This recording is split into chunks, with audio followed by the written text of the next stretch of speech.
Este es Comala Podcast, un espacio donde las letras y la imagen tienen voz.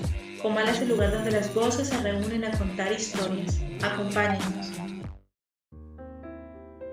Hola y bienvenidos a el capítulo número 25 aquí en Comala Podcast. Mi nombre es Jorge Sánchez y le doy la bienvenida a mi amiga Carol Díaz. Hola Carol, ¿cómo estás?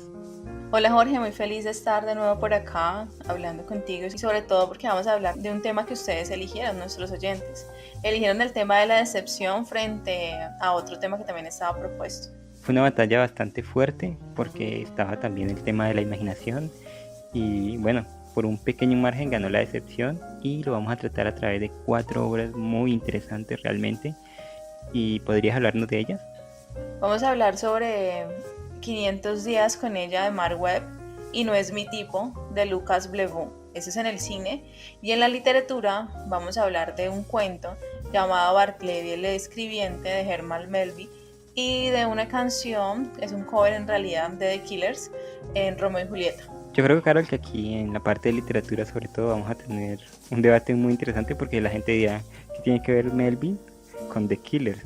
Sí. Así que pues va a estar bastante interesante de escuchar, así que ¿qué te parece si comenzamos? Comencemos. Poesía, cuentos, novela, cómic, todo está aquí en Comala Podcast. Para nuestra primera sesión aquí en el capítulo número 25, donde trataremos el tema de la decepción, traemos 2 obras, como dijimos en la introducción, un tanto disímiles entre sí, sobre todo partiendo de los autores, pero que, bueno, vamos a tratar de sacarle lo mejor. La primera, la que elegí yo, es Bartleby el escribiente de Herman Melville, y Carol escogió Romeo y Julieta, un cover que hace The Killers de una banda inglesa que se llama The Street. En Bartleby el escribiente nos encontramos con uno de los personajes más interesantes de la literatura universal, que es Bartleby. Pero Bartleby, si bien es el eje de la historia, no es el protagonista. El protagonista es un abogado de Wall Street que trabaja en una oficina que tiene 3 copistas que lo ayudan y que de un día se ve rebasado de trabajo, así que decide contratar a uno más. Y este copista es Bartleby. Bartleby en primera medida hace su trabajo de excelente manera, copia muy rápido, mucho más rápido que los demás. Bueno, no se siente, es un trabajador ejemplar, podríamos decir. Sin embargo, los líos comienzan cuando el protagonista, el abogado, le pide que haga otras cosas a Bartleby. Bartleby saca la frase pues más memorable de todo el cuento y que en la literatura es como un tópico así muy, muy interesante, que es preferiría no hacerlo. Y esta frase se va a repetir a través de todo el cuento, dicha por este personaje. Entonces, ¿cómo así que preferiría no hacerlo? Dice el abogado. Y a medida que va pasando el cuento, el abogado ve que este personaje se le va saliendo un poco de las manos, ya no le obedece, ya no quiere hacer las copias que debería hacer, y también se da cuenta que como que tiene algo extraño, como que no se va nunca de la oficina, y un día llega de improviso un domingo cuando se supone que la oficina está cerrada y lo encuentra viviendo allí. Bueno, tanto es el no poder controlar a Bartleby, que el abogado decide irse de esa oficina, decide arrendar otra en otro lugar lejos y él se va, pero deja a Bartleby ahí viviendo. Las personas que alquilan esta oficina se encuentran con este huésped ahí que preferiría no irse y comienzan a pelear con el antiguo dueño, que se ve obligado a ir a hablar con Bartleby y a sacarlo. Al final no puede y son las autoridades las que sacan a este individuo de ahí.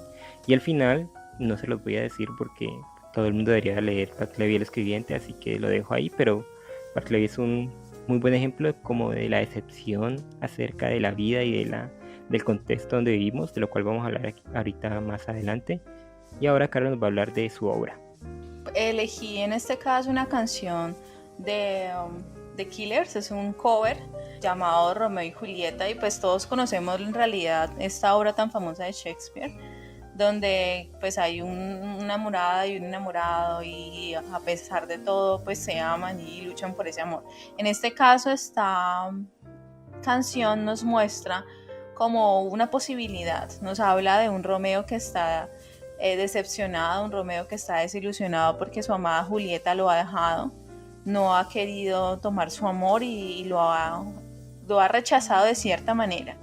lo trata como a otra de sus cargas. Entonces la canción básicamente es él cantándole a esa decepción amorosa. Y Jorge, ¿qué te parece si empezamos con nuestro primer tema, el cual elegimos expectativa versus realidad? Sí, claro. Antes que nada quiero decir que esta canción de Romeo y Julieta es una de mis favoritas, en serio, es mi favorita, así como el top de mis canciones preferidas, porque el tema me llega mucho y porque creo que es, no sé, que cogen la historia de Romeo y Julieta y la transforma de una manera que uno no hubiera pensado.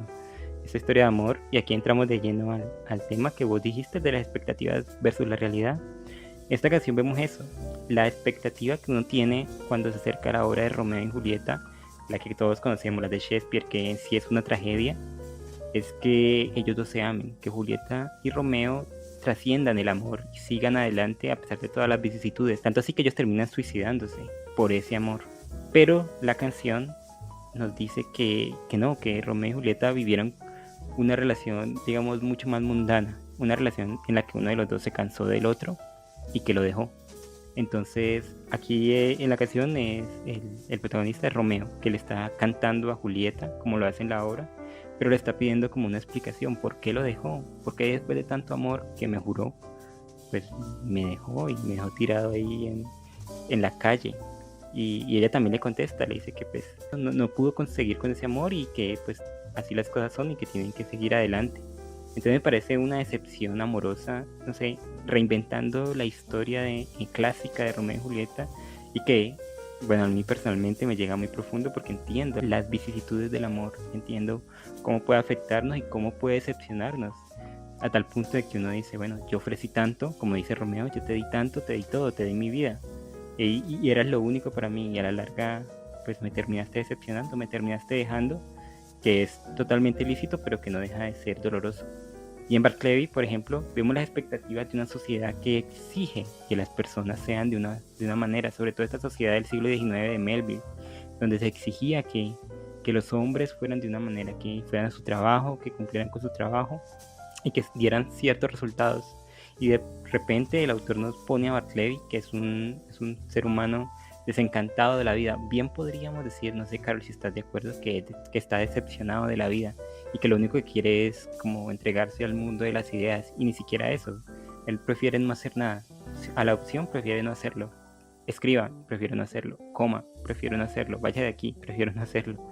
Y siempre con esta huelga ante la vida, y no solo ante su contexto, sino ante la vida, esta decepción que se convierte poco a poco en su realidad, y eso creo que es lo fantástico del cuento, que se va convirtiendo en la realidad de todos los que lo rodean, porque esta frase, preferiría no hacerla, comienza a ser repetida por el abogado, por los copistas y por la gente que está en contacto con Bartleby. Así que como que estas expectativas que nos ponen encima, que es la forma de andar por esta sociedad, pues Bartleby la subvierte, y tanto así que se convierte en la realidad de los demás.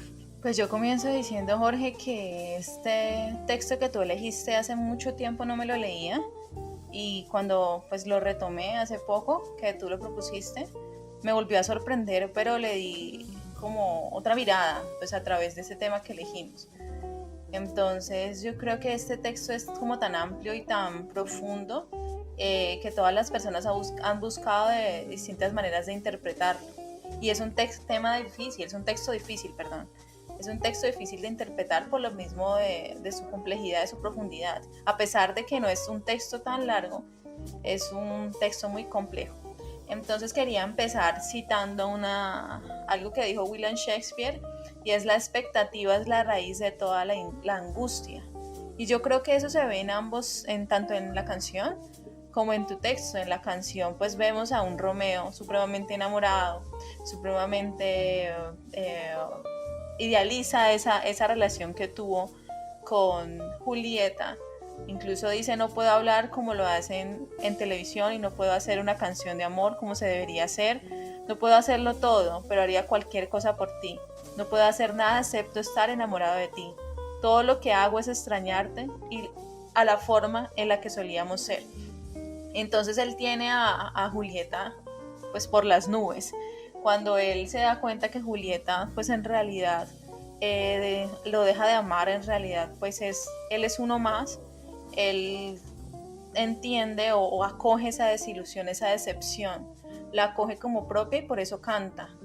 En tu texto en Bartleby ya es un poco más complejo pues ver ese tópico en el texto, porque como dije con anterioridad se han hecho muchas interpretaciones de este texto, incluso con mi relectura pensé que en algún punto Bartleby tenía un trastorno de conducta, pues porque ya ahorita estoy permeada por todo el cuento de la educación y entiendo pues un poquito más de todo esto. Entonces yo dije, no, este man tiene un trastorno de conducta, y luego me puse a investigar más y me di cuenta que muchas personas incluso decían que era una alegoría a Jesús. Entonces, interpretaciones de este texto, las que tú quieras. Y yo siento que Bartleby es un copista como son todos los demás. Bartleby es una copia del narrador. Bartleby es eso que el narrador no se atreve a decir, eso que el narrador, la posición que el narrador no se atreve a tomar. Entonces está este señor Bartleby diciendo que no, preferiría no hacerlo y no lo hace. Es algo que él decidió no hacer y está convencido de ello y no lo hace simplemente. ¿Por qué? No sabemos por qué, a ciencia cierta. Entonces yo creo que ese rechazo a todo lo que sea acción es ese rechazo a esos cambios, a este mundo que es contemporáneo, a este futuro que es incierto, a este futuro sobre todo que es complejo y que en realidad nosotros no sabemos en qué va a suceder. Me puse a pensar, Jorge, y me di cuenta que este trabajo que hacía Bartleby, que era copiar letra por letra esa información que le daba pues su jefe, en este caso este mismo trabajo lo vemos en la actualidad, todavía funciona, pero ha cambiado como de rol, ¿no? Ya no solamente es el que copia, sino simplemente la persona que va y fotocopia esa información, que es como algo similar a lo que él hace. Entonces es una copia como de una copia. Entonces empezar a pensar este contexto donde nosotros estamos, donde vamos a un trabajo, donde muchos tienen que hacer todos los días lo mismo, donde se vuelven expertos en hacer lo mismo. Entonces es eso, el ser un Bartleby que se ocupa de ciertas cosas, que hace ciertas cosas, que se vuelve ducha en el tema en que está tratando y solamente se enfoca en eso, ¿no? En que la persona que en este caso no pone resistencia, como lo hace Bartleby, a las indicaciones de su jefe, sino simplemente hace lo que le mandan a hacer, como lo hace los compañeros de Bartleby. Los compañeros de Bartleby agachan la cabeza y hacen, aunque tratan de decir que no, terminan haciendo lo que el jefe les manda a hacer. En cambio Bartleby dice que no, y no es no, y no lo hace, y preferiría no hacerlo, y no lo hace. Entonces esa resistencia a ese mundo que está cambiando constantemente, a ese mundo en donde nosotros estamos sumidos, y sobre todo es esa decepción, porque Bartleby es un personaje trágico, pero como tú lo dijiste, más trágico es el narrador, porque en sí él trata de mandar a Bartleby, pero él no puede, es como si él también tuviera una resistencia hacia eso, ¿no te parece?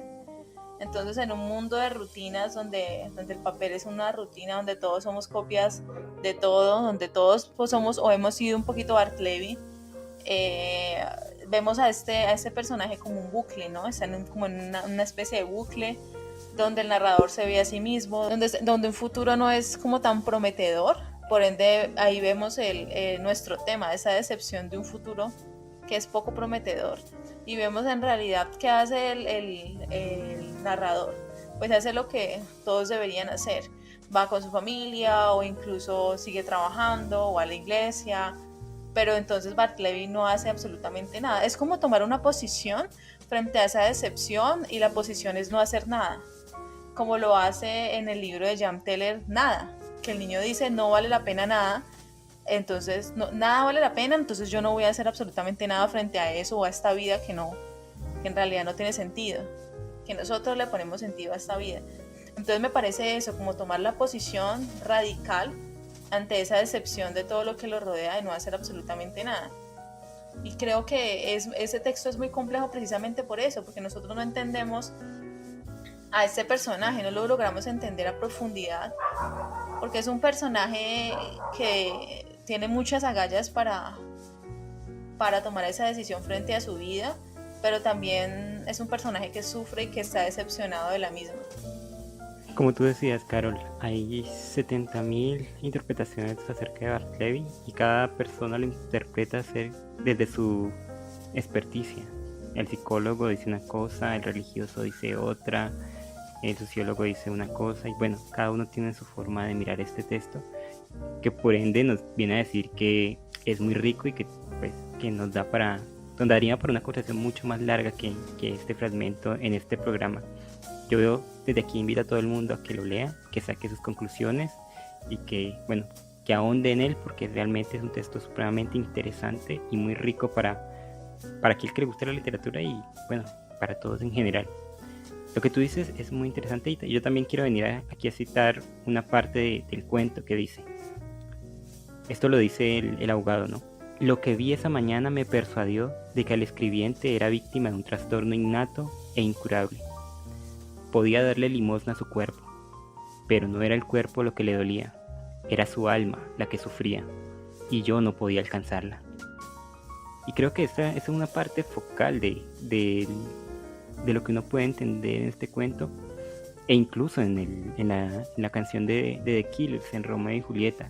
Y es que, y no sé cómo lo veas tú, Carol, y quiero pues hacerte esa pregunta antes de decir cualquier cosa, y es que, ¿no te parece que Bartleby y por ende Romeo y Julieta, ya que estamos hablando de ellos, son como una alegoría a lo que es crecer, a las expectativas y las realidades que tenemos nosotros cuando crecemos? Por ejemplo, y nosotros fuera de micrófonos con Carol hablamos mucho de esto, sobre el paso del tiempo y sobre lo que significa madurar a través de ese paso del tiempo. Y es que cuando uno es joven o muy joven, tiene ciertas expectativas de lo que va a ser la realidad. Luego se enfrenta a ellas y se da contra un muro, como el mismo muro que Bartleby mira todos los días desde su oficina. ¿No te parece que tiene algo que ver por ahí? Pues no estoy muy de acuerdo con eso de crecer. Yo simplemente digo, cuando uno tiene experiencias nuevas, uno siempre espera lo mejor, ¿no? Uno no va como a esperar lo peor y son esas expectativas tan altas que uno pone, y como tú dijiste, uno también se da contra el muro o al final Julieta le dice a uno, no, esto por aquí no es o no funcionó de esa manera. Entonces yo creo que son esas expectativas que uno tiene y darse cuenta uno mismo que la decepción, pues valga la redundancia, viene de uno mismo, ¿no? De esa expectativa que uno tiene frente a las cosas, no propiamente el objeto per se, sino de uno mismo.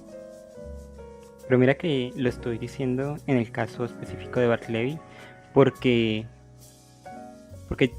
lo puedo sentir a través de él. Puedo sentir que él llegó a un punto de su vida en que vio que no iba a cambiar nada, de que iba a seguir copiando papeles o que iba a seguir haciendo. Y en la última parte, en el último párrafo del cuento, nos dice el autor que Bartleby ha trabajado en una sección de las cartas muertas, donde llegan todas las cartas que no han podido llegar a sus destinatarios. Entonces el autor reflexiona ahí un poquito acerca de cómo sería la vida de alguien que ve ese montón de, no sé, de felicitaciones o esas ayudas que iban a una persona y que no llegaron y que eso pudo cambiar en la vida. Yo creo que Bartleby aquí se vio como sumergido en esta vorágine de una vida sin sentido, que a la larga tomó la decisión de no hacerlo, de no ir más allá, de no hacer esto que todos los días todo el mundo hacemos para darle un sentido a nuestra existencia, ya sea ir a trabajar, ya sea hacer un podcast, ya sea leer un libro, ya sea esas expectativas que ponemos a nuestra vida. Y hablando pues de esas cartas, mira que ahorita me puse a pensar, Jorge, y él es como esas cartas que él o el trabajo en donde estaba en ese momento, podemos mirarlo como una de esas mismas cartas que él recibe que no va para ningún lado, ¿no? Claro. Esas cartas que uno quiere leer o que se espera que uno lea, pero es imposible porque no tiene dirección, porque se perdió. Él es un personaje que no se puede entender en sí, pero aún así siento que como el narrador tiene esa curiosidad por tratar de revelar quién es Bartleby en realidad. Pero todos, yo creo que todos de cierta manera somos ese Bartleby, queremos como hacerle resistencia o estamos desilusionados de muchas cosas, pero al final terminamos actuando como el narrador. Exacto, y todos somos Romeo y todos somos Julieta, ¿no te parece? Todos entramos, y aquí no me voy al terreno de lo amoroso, todos entramos con las expectativas de que funcione, de que vaya bien, de que las cosas sigan un curso natural y de que, y puede aquí sonar muy utópico, de que continúen por un tiempo supremamente largo y quizás por toda la vida. La gente entra a las relaciones con ese pensamiento, nadie piensa, no, voy a entrar a una relación y en un año voy a terminar con esta persona. Bueno, yo no he conocido a la primera persona que piense así y creo que sería bastante tóxico. Pero la realidad nos lleva por otros derroteros y es como, y ahí digo que nos convertimos en Julieta, porque muchos de nosotros hemos experimentado ese el desazón de estar con una persona, la incapacidad de entenderla después de mucho tiempo de conocerla, la incapacidad de poder hablar con ese ser que tan cerca estuvo de nosotros y que ahora parece alguien lejano, parece una carta de esas que Barclay tenía que leer y que tenía que desechar. Entonces son estas expectativas y realidades que se mezclan en el amor, que a la larga nos llevan pues a tomar las decisiones que tomamos y un día somos Romeo diciéndole a la otra persona que por qué nos dejó y por qué no pudo surgir este amor. Y otro día somos Julieta contando nuestra versión de la historia y bueno, mostrando por qué. Y si bien la decepción es una forma de tomar las cosas, también pues no es la mejor forma de hacerlo. Películas, series, cortometrajes, videos musicales, todo está aquí en Comala Podcast. En la sesión de cine, Jorge decidió elegir 500 días con ella de Mark Webb y yo elegí No es mi tipo de Lucas Blevo.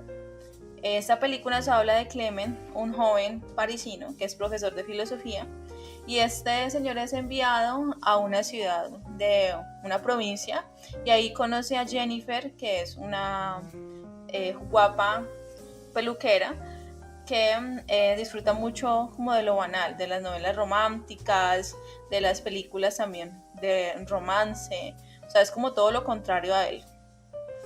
Y estos dos personajes se encuentran precisamente en una peluquería y entablan una relación amorosa. Él es atraído por esa belleza y ella también es atraída por la inteligencia de él y sobre todo por el hecho de idealizarlo porque cree que podría ser como su príncipe azul, así como ella en algún momento lo llama. Esta relación amorosa se acaba en el momento en que Jennifer busca otro rumbo al desilusionarse, al darse cuenta cómo es en realidad la situación y también por diversas razones de las cuales hablaremos más tarde. No es mi tipo de Lucas Blevo. 50 días con ella o 50 días con Summer, que también es un título que le pusieron, es una película muy conocida.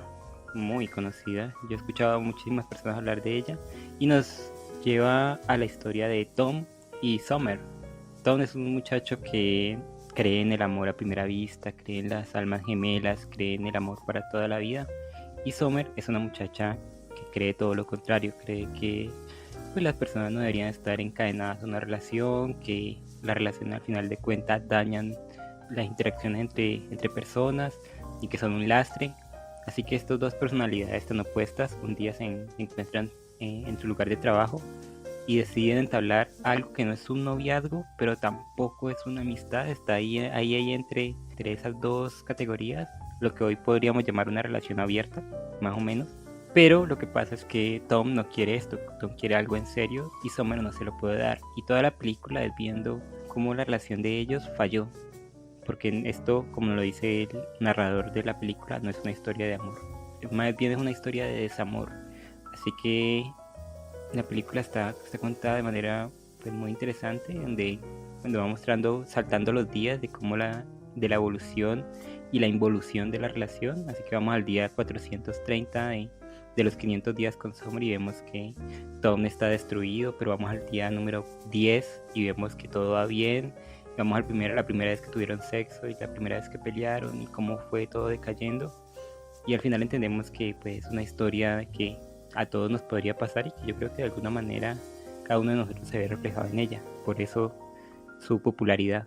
Y esos son No es mi tipo y 500 días con ella. Las obras de las cuales vamos a hablar hoy en nuestro capítulo número 25 en Comala Podcast sobre el tema de la decepción. En este caso, el tema o el tópico que nosotros decidimos tomar fue la decepción frente a lo idealizado. Y pues me parece, Jorge, que esto va perfecto para las dos obras, porque vemos pues en 500 días con ella o sin Summer, que este personaje pues la idealiza, ¿no? La tiene como allá arriba, y él dice que ella es el amor de la vida, que pues que con ella tiene proyectado todo su futuro, que sin ella pues él no va a poder vivir y entra en una depresión grandísima. Pero al final vemos cómo él se da cuenta pues que en realidad no es así, que en realidad él la ha idealizado, que en realidad él ha puesto esos deseos en ella, esas proyecciones en ella, y me parece muy chévere el final, porque en el final pues Summer es verano y él se encuentra a una chica que se llama Otoño. Entonces es como el amor de verano y luego ya el amor que viene también en otoño. Entonces esa decepción frente a lo idealizado pues igual también aparece en una escena súper famosa donde él está en el ascensor y está supremamente mal arreglado, así con la cara de no haber podido dormir. Entonces él idealiza a Summer, pero en realidad está como los deseos de él puestos en ella. Incluso mira que en una personaje que aparece dentro de la película, ella le dice, pero ella le pregunta, tú estás así, bueno, te pasa esto, lo otro, pero ella te dijo o fue clara contigo que no quería nada. Y él le dice sí, él cae en la cuenta y le dice sí, ella desde el primer momento me dijo que no quería nada conmigo. Y yo creo que en algún punto, Jorge, y eso estuve pensando esa semana, todos hemos sido un poco Summer y todos hemos sido un poco tu personaje, ¿no?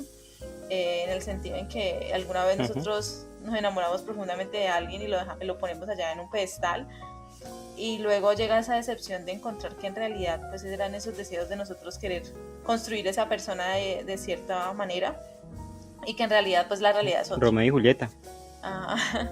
Y también hemos sido un poco Summer por lo mismo, porque hemos buscado otra cosa como ella lo buscó.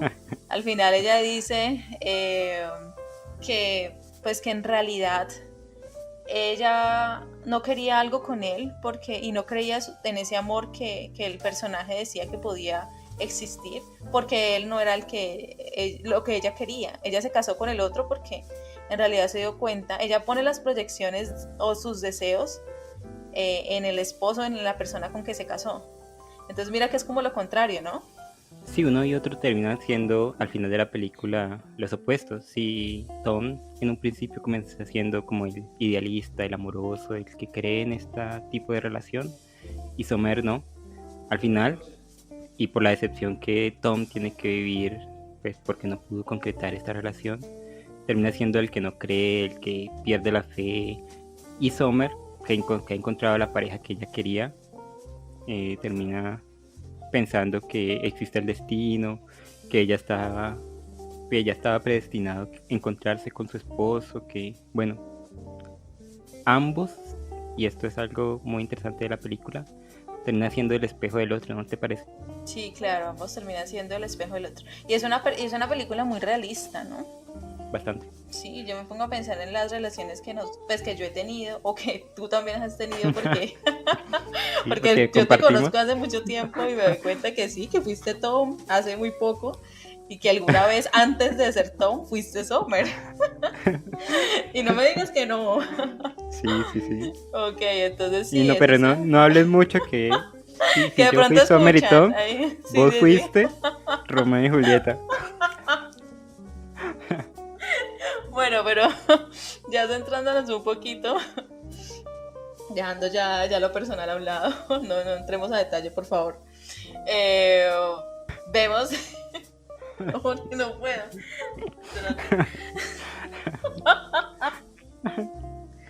Mejor si no entremos en detalle porque dolor, aquí... ¿no? Porque que de otra manera lo hacemos. ¿Ah? Carol, no entremos en detalles que aquí terminamos haciendo un podcast de desilusiones amorosas y no es el caso. Bueno, ya. Eso se edita. Sí. No. ¿No? Ok.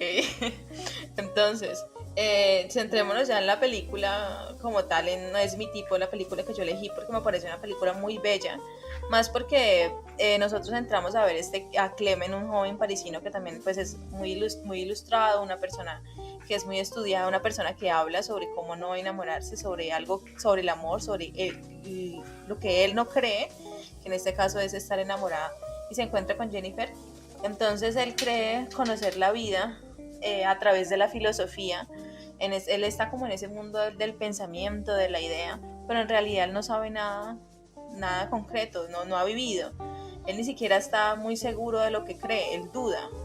En cambio vemos a Jennifer, que no sabe absolutamente nada de la filosofía, nada de pues algo relacionado con el estudio, no es una persona muy estudiada, muy académica, pero al tiempo sabe muchas cosas sobre la vida, sobre cómo vivir. Y ella trata de aterrizarlo a este mundo, al mundo de la realidad, pero no puede. Ella todo lo ha ganado con la experiencia de haber vivido. Ella se desilusiona cuando entiende que lo ha idealizado, y eso me parece muy bello porque él no es el objeto de la desilusión de ella, sino ella misma se da cuenta que ella ha puesto sus deseos en él, y esa desilusión viene de golpe y se da cuenta pues que ese amor no puede ser, que es una sola fantasía, y ve la realidad y se estrella con ella y toma acción frente a eso. En cambio a él le pasa o le ocurre lo contrario. Él ha querido no idealizarla, no ha querido meterse de lleno a eso, que ha querido estar en ese mundo de por allá, de lo ilustrado, y cuando regresa a la realidad, pues ella ya no está. Mira que al ver ambas películas, y yo no conocía, no es mi tipo, esta es una película que vos conocías y que recomendaste para el podcast, me sorprendió lo similar que es a 50 días con ella, ¿sabes? Y no digamos tanto en lo formal, sino en su planteamiento, en lo que nos cuenta.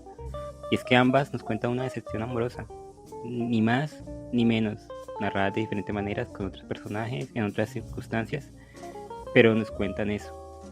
Y ambas, y es de esto lo que estábamos hablando ahorita, nos dejan ver que una persona puede cambiar en la interacción con otra persona. Ni me explico. En 50 días con ella, Tom cambia en la interacción con Summer, y a la larga, cuando termina este verano de amor, podríamos llamarlo, él está desilusionado y ella está encantada con la vida y con el amor que ha encontrado. En cambio, en esta película, el protagonista, que el filósofo que ha escrito sobre el amor y cree que lo sabe todo porque que escribió un libro y que la gente lo lee, y en un momento una muchacha le dice que lo que él escribió es fantástico, y bueno, él se cree que sus ideas son las que aplican a la vida diaria, y conoce a Jennifer, que es pues quien le corta el cabello un día, y él comienza queriéndola solo por su físico, porque él quiere acostarse con ella, y bueno, y comienza a conquistarla y todo, y ella ya está cansada de eso, ella está cansada de hombres que pues la vean como un objeto, y lo que quiere es el amor. Ella busca el amor, el príncipe azul, como dijo Carlos. Y en la interacción que tienen ellos dos, vemos como el protagonista, como este filósofo, y yo lo pongo filósofo entre comillas porque realmente me parece pues que crea un pensamiento revolucionario, ni nada de hecho, comienza a crear un amor hacia ella, comienza a abrir esos barrotes en los que él estaba encerrado, donde no creía en las relaciones ni en la pareja como Summer, y comienza a dejar entrar a Jennifer, y ella comienza a cambiar su manera de ver. Sin embargo, Jennifer no puede con el camino. Jennifer le sobrepasa la actitud de este protagonista, y a la larga eso es lo que la hace abandonar. Ella no quiere tener que convencer a nadie de que se enamore de ella. Lo que ella quiere es un amor absoluto. Y ahí a la larga eso es lo que termina dañando la relación, porque vemos que como que él al final sí quería estar con ella, y sufre, y al final la recibe, la va a encontrar con un ramo de flores, y que es una escena supremamente fuerte, y ella ya no está, ya se ha ido. Y es que uno ha decepcionado al otro, y el otro termina decepcionando a la otra de la misma manera. Así que me parece que estas similitudes que hay en estas películas, no sé si sea casualidad, yo no lo creo, sino que es una forma muy directa de hablarnos acerca de las relaciones, y de cómo nos terminan decepcionando cuando ambas personas no tienen como un mismo objetivo. ¿No te parece, Carol? Sí, en ese sentido, en la decepción pues amorosa sí, pero yo no creería que tanto mi película se habla o trata de decepción amorosa, sino de encontrar o darse cuenta pues de que eso que se está buscando, que es el príncipe azul, pues en realidad no existe. Esa decepción es encontrarse con esa realidad, más no por el hecho de haberlo encontrado a él, pues sí es doloroso, por la forma en cómo él la trató, porque él incluso ese objeto de admiración es él, cuando una de las compañeras de trabajo lo ve con tanta admiración y al final él quiere esconder que Jennifer es su pareja y no la presenta. Entonces ella se va dando cuenta pues de todo eso y se va dando cuenta que esa imagen, esa realidad pues se va disolviendo. Entonces yo creo que la decepción en caso de Summer sí es esa decepción amorosa, pero la decepción se ve en mi película, ya es la decepción por parte de ella como personaje, como persona, como individuo. No al haber encontrado ese amor o Clement, sino al entender que pues que eso que ella está buscando en la vida no puede ser. Pero ¿no crees tú, Carol, que en la interacción y con estas personas, porque es muy diferente interactuar con un amigo, interactuar con la familia, que interactuar con una pareja o con alguien al que a uno le guste? Eso es diferente en todos los casos, quiero decir, pero es en este caso, en la amorosa, donde como que entendemos que a los extremos que pueden llegar a las personas y lo decepcionado que nos pueden dejar después de convivir con ellas y después de pasar un tiempo, porque como tú decías ahorita, tanto vos como yo hemos vivido este tipo de situaciones, y no sé tú, no, sí lo sé, pero no quiero decirlo. La cosa es que yo he quedado supremamente decepcionado de las personas, y no solo de esa persona, sino en general de las personas, y no he querido volverme a meter en una relación, quizás por eso también, porque no sé, no quiero enfrentarme como la protagonista, como Jennifer, no quería enfrentarse otra vez a una relación, porque va a terminar decepcionada, y ella, yo creo que eso es el cansancio que tiene, que uno tras otro la ha decepcionado, y es en la interacción con el amor, porque en otros aspectos, en la amistad, en la familia, la vemos que ella es un ser súper brillante, tiene unos amigos, unas amigas pues muy buenas, que canta con ellas y la pasa muy bien, y pues tiene un hijo que la quiere mucho y al que ella quiere, y bueno, su vida es espectacular, menos en esta interacción que tiene con el amor, en esta decepción que tiene hacia la otra persona, basándose en lo amoroso. ¿Qué podemos concluir, Jorge, ahí? Yo creo que simplemente es eso, que podíamos preguntarnos sobre qué sería esa decepción. Aquí no quiero que esto se tome como que estamos hablando del amor, no estamos hablando del amor, estamos hablando de la decepción frente a lo idealizado que tenemos al amor. Y yo creo que esto es como una ruleta en un casino. Uno sabe que puede entrar ahí, puede ganar mucho. Y en cierta manera gana mucho, digamos, gana experiencia, gana conocer a otra persona, gana conocerse a uno mismo, pero que a la larga pues también puede perder bastante. Pero si entramos con esa idea de que vamos a ganar y todo es ganancia, pues vamos a terminar decepcionados, porque no todas las personas piensan como nosotros, no todas las personas son Tom, que quieren una relación larga y duradera, pero tampoco todas las personas son Summer, que no creen en el amor, y lo mismo se extrapola a los personajes de tu película. Sí, a fin de cuentas, como tú dijiste, ruleta, yo le agrego ruleta rusa. Está como ese cuento, se me olvida en este momento el título y el autor, que dice que tiene insomnio, que no puede dormir y al final se mete un balazo y ni siquiera así suicidándose puede conciliar el sueño. Entonces no sé por qué pensé en ese cuento cuando hablamos de eso, de esa decepción. Que aún así esa decepción duele, que esa decepción hace que tú entres en un choque. Pero como Tom, también llega un otoño y pues ese otoño también son muchas posibilidades. Sí, es el cambio, ¿no? El cambio que se ejerce después de ese trauma que es otra persona. Y el trauma no aquí en el sentido de algo malo, sino en un cambio que se ejerce en nosotros cuando interaccionamos con nuestra pareja y cuando esa relación termina. Yo, en mi experiencia personal, agradezco mucho a las personas que estuvieron conmigo, porque de alguna u otra manera me ayudaron a ser la persona que soy ahora. Y no hubiera podido ser si no hubiera transcurrido todo ese camino, que fue bueno, en gran medida fue bueno, pero que en otras partes no estuvo tan bien. Pero eso no quiere decir que haya sido del todo malo. Y yo creo que eso le pasa a Tom. Y también le pasa a Jennifer en No es mi tipo, que por otro lado el título de la película es bastante malito. Pero creo que lo que le pasa a ella... Sí, en francés todo suena mejor. La cosa es que al interactuar con pues con las parejas, con sus respectivas parejas, existe un cambio.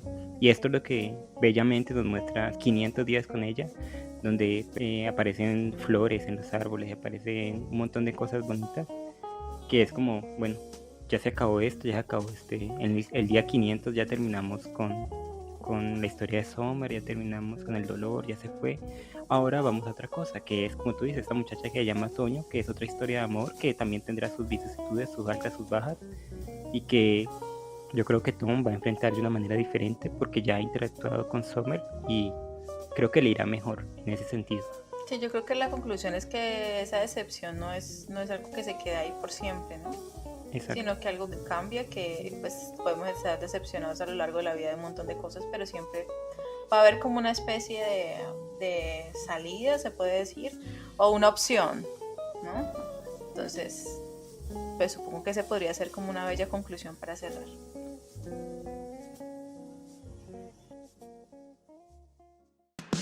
Hechos curiosos, notas sobre cultura, sociedad. Todo está aquí en Cubana Podcast. Bueno, y después de tantas vicisitudes amorosas, Carol, vamos con algo mucho más tranquilo, con un dato curioso que te traigo hoy, y es algo acerca de los animales, de un estudio que se hizo con unos pececitos que me pareció bastante interesante. El titular de la noticia que aparece en La Vanguardia, en el periódico La Vanguardia Online, dice así: el curioso caso del pez borracho que se convirtió en el líder supremo de su pecera. Solamente escuchando esto, ¿qué te parece? Pues que hablamos de desilusión y traes historias de alcohol.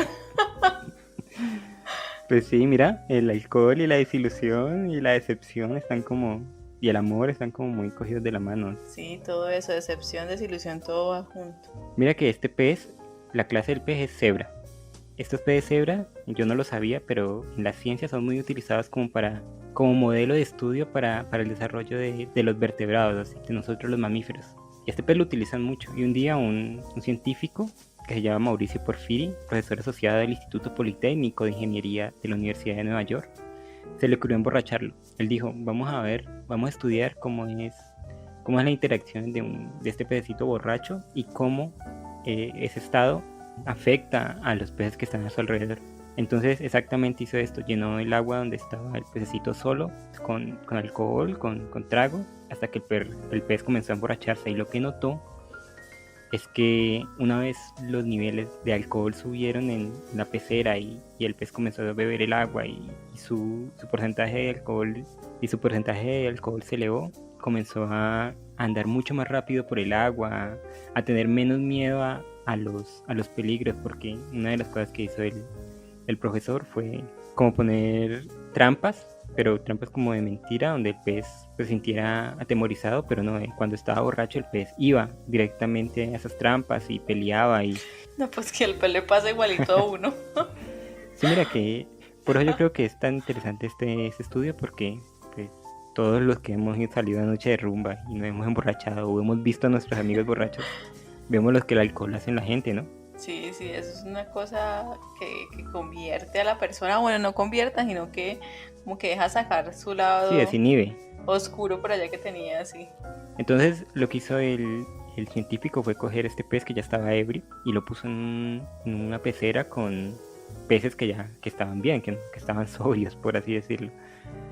Y los resultados fueron interesantes, porque lo que pensó él es que los peces que no te habían tomado alcohol se alejarían del otro porque pues estaba nadando e iba de aquí para allá y era un pez mucho más extrovertido de lo normal, y lo que él creía, la hipótesis de él, es que se alejarían los demás y lo dejarían a él solo. La sorpresa fue cuando los otros peces comenzaron a seguirlo a través de la pecera, a hacer todo lo que él hacía. Entonces si el pez subía, los demás subían, si el pez bajaba, los demás bajaban, si iba rápido, si iba lento, iba lento. Entonces se convirtió poco a poco en el macho alfa, podríamos decirlo, de la pecera. Y estos fueron los resultados que dio el experimento de este científico.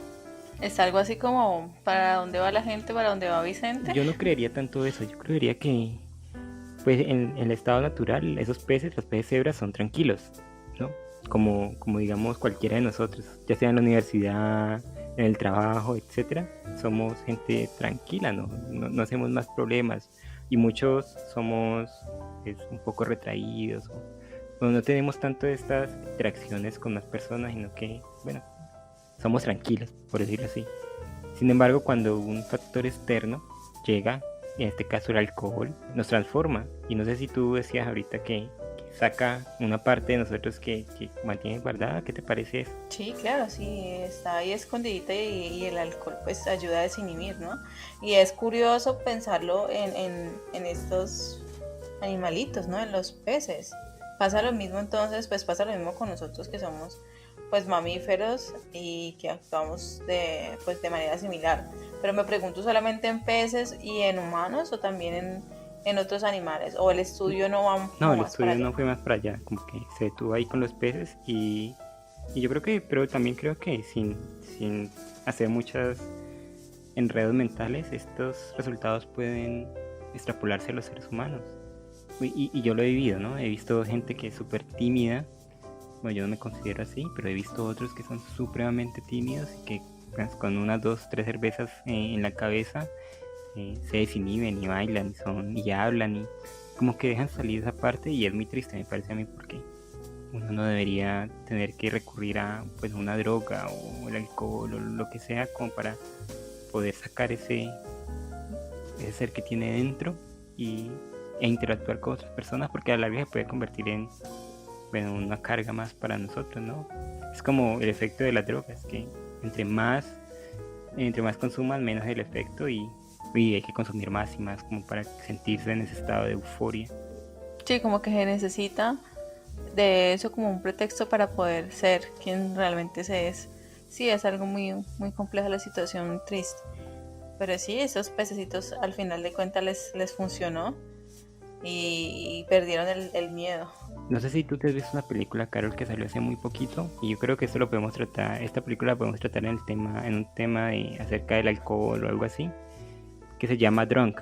En español se llamó Otra Ronda, que es protagonizada por el mismo actor que hace de profesor en La Casa, en la película que ya tratamos aquí en otro podcast. No sé si te la has No, visto. no, la verdad no la conozco. Mira que el planteamiento de esta película es interesante. Él es un profesor, ¿no? De escuela secundaria.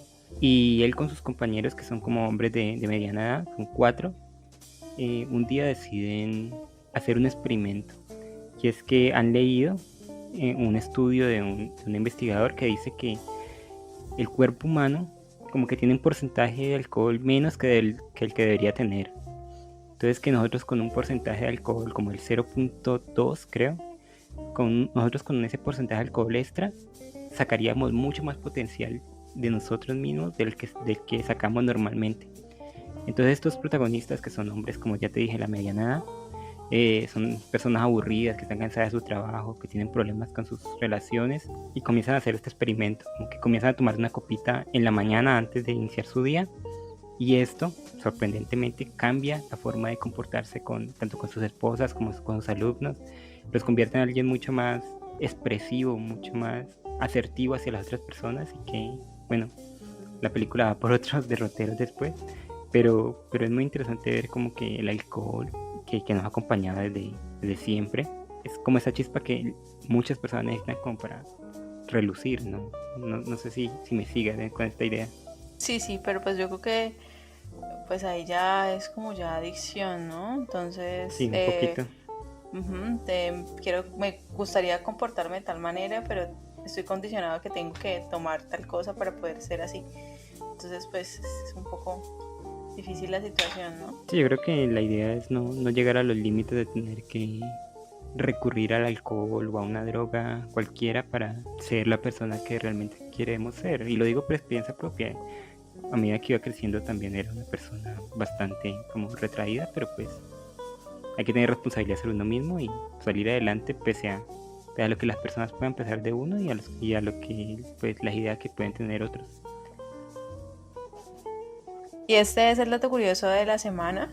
Y les recuerdo que nosotros todavía tenemos abierta la dinámica para que a partir de ahora, pues que ya terminaron de escuchar el capítulo que estamos terminando en este momento, que por favor nos escriban si surgieron dudas o recomendaciones de obras sobre pues el tema que estamos tratando. Recuerden que todos los jueves nos encontramos en Después de Comala en un en vivo a las 8 horas PM de Colombia. Sí, esto lo estamos haciendo toda la semana, así que no se olviden mandarnos sus recomendaciones, preguntas, quejas, sugerencias, groserías, todo lo que quieran decirnos. Vamos a estar hablando de eso en los jueves a las 8 del PM, hora colombiana, como dijo Carol. Y también les recuerdo que estamos en Instagram, en Facebook, en Twitter y en YouTube, donde estamos subiendo los programas completos, las partes, los fragmentos, el de literatura, el de cine y el dato curioso, por si quieren escuchar solo esas partes. Así que allí también esperamos que nos dejen una manito arriba, un comentario que nos ayuda bastante y que además es gratis, así que... Y se suscriban sobre todo también, ¿no? En las diferentes plataformas, estamos en Evox, en Anchor, Google Podcast, bueno, etcétera, etcétera. Entonces la suscripción, pues el proyecto está totalmente gratuito, es un proyecto independiente, entonces agradecemos que nos escuchen, que compartan esa información con sus conocidos y sobre todo que nos escriban para crear comunidad. Les recuerdo también que en Facebook, en la fanpage de Facebook, se encuentran los links de las películas y de los textos de los cuales hablamos en esta ocasión. Muchas gracias por escuchar, muchas gracias por escribirnos, por estar pendiente y sobre todo muchas gracias a ti también, Jorge, por estar presto pues a regalarnos un poquito de tu tiempo para hablar de este y otros temas que hemos tratado en capítulos anteriores. Muchas gracias, Carol, a ti, pues por lo mismo, por exactamente lo mismo, por prestar tu tiempo, tu voz y nada, nos vemos en la próxima. Hasta la próxima.